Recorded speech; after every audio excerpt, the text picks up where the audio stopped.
চন্দ্রনাথ পাহাড়, যেটি চট্টগ্রাম পশ্চিমাঞ্চলের হিল রেঞ্জের সর্বোচ্চ চূড়া, যার উচ্চতা 310 ফুট অর্থাৎ 1017 মিটার। এই পাহাড়ের চূড়ায় চন্দ্রনাথ মন্দির অবস্থিত, যেখানে হিন্দুদের তীর্থস্থান। হিন্দুরা ছাড়াও এই পাহাড়ের সৌন্দর্য উপভোগ করার জন্য অনেক পর্যটকরা আসেন, কারণ এই পাহাড়ের সৌন্দর্য সীমাহীন। চন্দ্রনাথ মন্দির এবং বিরূপাক্ষ মন্দির হলো এখানকার দুইটি প্রধান মন্দির। এই ছাড়াও আরো ছোটখাটো মন্দির এবং স্থাপনা রয়েছে। ইন্ডিয়া, থাইল্যান্ড, নেপাল থেকে অনেক সনাতন ধর্মাবলম্বীরা এখানে আসেন। আপনাদের মাঝে চন্দ্রনাথ পাহাড়ের ইতিহাস, ঐতিহ্য ও সৌন্দর্য তুলে ধরার চেষ্টা করব। চন্দ্রনাথ পাহাড় ঘুরে শেষ করে আমরা বিকেলবেলায় চলে যাই আকিলপুর সমুদ্র সৈকতে। এই সময় সমুদ্র সৈকতে সূর্যাস্ত উপভোগ করার মজাটাই আলাদা। আর কথা না বাড়িয়ে মূল ভিডিও শুরু করা যাক।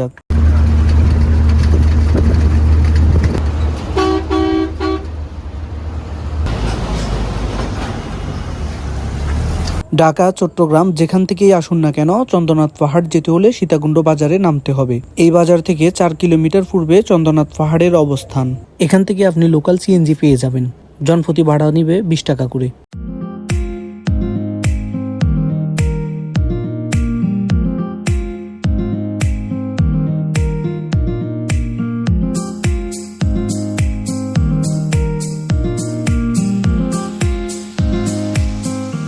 বাজার থেকে পাহাড়ে আসতে সময় লাগলো মাত্র 12 মিনিট। এখানে এসেই আমরা প্রথমে লাঠি ভাড়া নিই, যাতে পাহাড়ে উঠতে সুবিধে হয়। ভাড়া নেওয়ার সময় আমাদের থেকে 30 টাকা করে নিল, আর আমরা যদি এগুলো পরে ফেরত দিই তাহলে আমাদেরকে 20 টাকা করে রিটার্ন দিবে।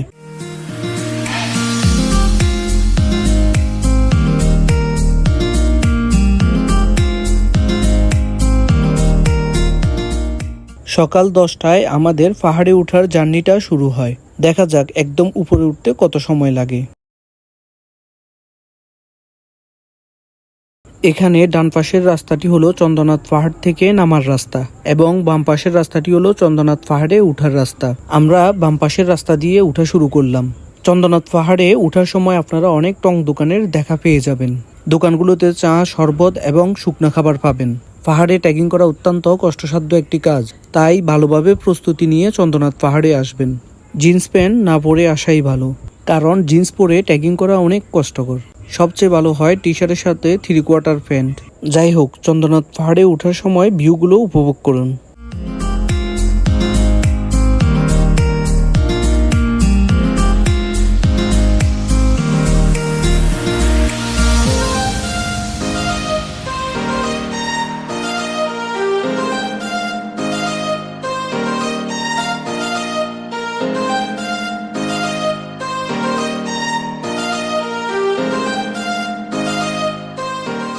চন্দ্রনাথ পাহাড়ে ওঠার সময় শুরুর দিকে সিঁড়ি থাকলেও পরে কিন্তু বেশিরভাগই পাহাড়ি রাস্তা, তাই এখানে বর্ষাকালে না আসাই ভালো।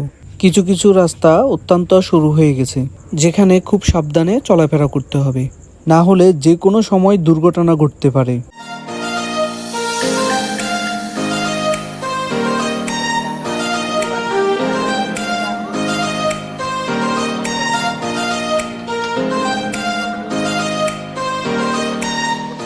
এক ঘন্টা ট্রেকিং করার পর আমরা 2টি মন্দিরের দেখা পেলাম।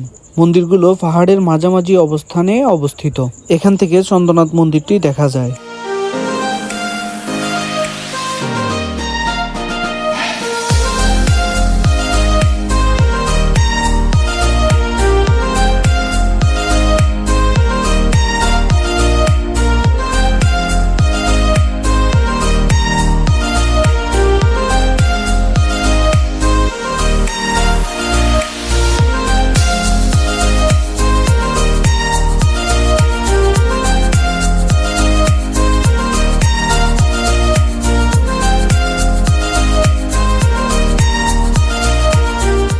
গুড়ি গুড়ি বৃষ্টির কারণে আমাদের যাত্রার বিরতি হয়। এর আগেও আমরা 3 থেকে 4 বার রেস্ট নিয়েছিলাম। আসলে চন্দ্রনাথে একটানা ওঠা কখনোই সম্ভব নয়। সত্যি বলতে চন্দ্রনাথে ট্রেকিং করা অনেক কষ্টসাধ্য একটি কাজ। পাহাড়ে ওঠার আগে সাথে করে অবশ্যই স্যালাইন, পানি এবং শুকনো খাবার নিয়ে নেবেন।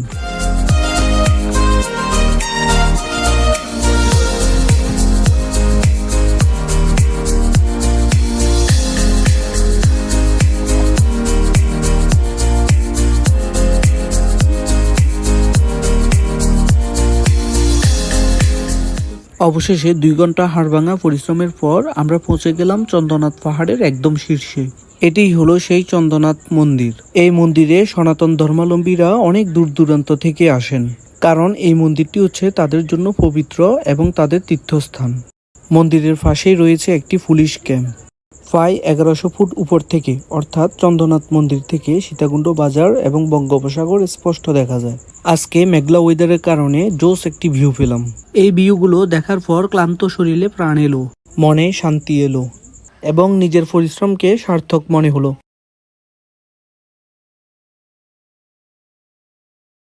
এই মন্দিরে প্রতি বছর শিব চতুর্দশী তিথিতে বিশেষ পূজা হয়। এই পূজাকে কেন্দ্র করে সীতাকুণ্ডে বিশাল মেলা হয়ে থাকে।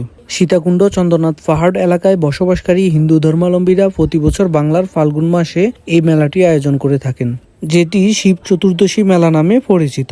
এই মেলায় বাংলাদেশ, ভারত সহ পৃথিবীর বিভিন্ন দেশ থেকে অসংখ্য সাধু সন্ন্যাসী যোগদান করেন।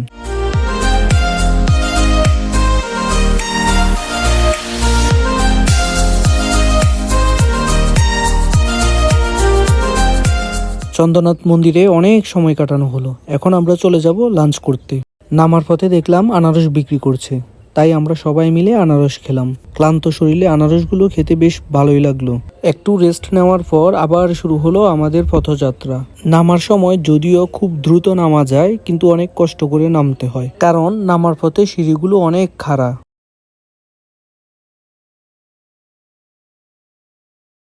লাঞ্চ শেষ করে এখন আমরা চলে যাচ্ছি আকিলপুর বিচের দিকে। আকিলপুর যেতে হলে আপনাকে আবার চন্দ্রনাথ পাহাড় থেকে সীতাকুণ্ড বাজারে চলে আসতে হবে। তারপর এখান থেকে বাসে করে কুমিরায় যেতে হবে। কুমিরা থেকে আকিলপুর সমুদ্র সৈকতের লোকাল সিএনজি পেয়ে যাবেন। কিন্তু আমরা সীতাকুণ্ড বাজার থেকে রিজার্ভ সিএনজি নিয়ে আকিলপুর সমুদ্র সৈকতে চলে আসি। এখানে আসার পর পুরো বিকেলটি আমরা সমুদ্র সৈকতে কাটিয়ে দিলাম।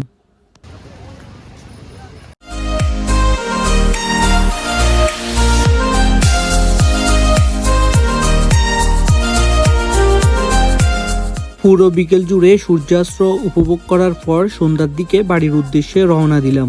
আজকের ভিডিও এই পর্যন্ত। আপনারা কমেন্টে জানিয়ে দিবেন ভিডিওটি কেমন হয়েছে। আর যারা ট্রাভেলিং ভিডিও পছন্দ করেন তারা অবশ্যই পেজটি ফলো দিয়ে রাখবেন। আল্লাহ হাফেজ, দেখা হবে নতুন কোনো ট্রাভেলিং ভিডিওতে।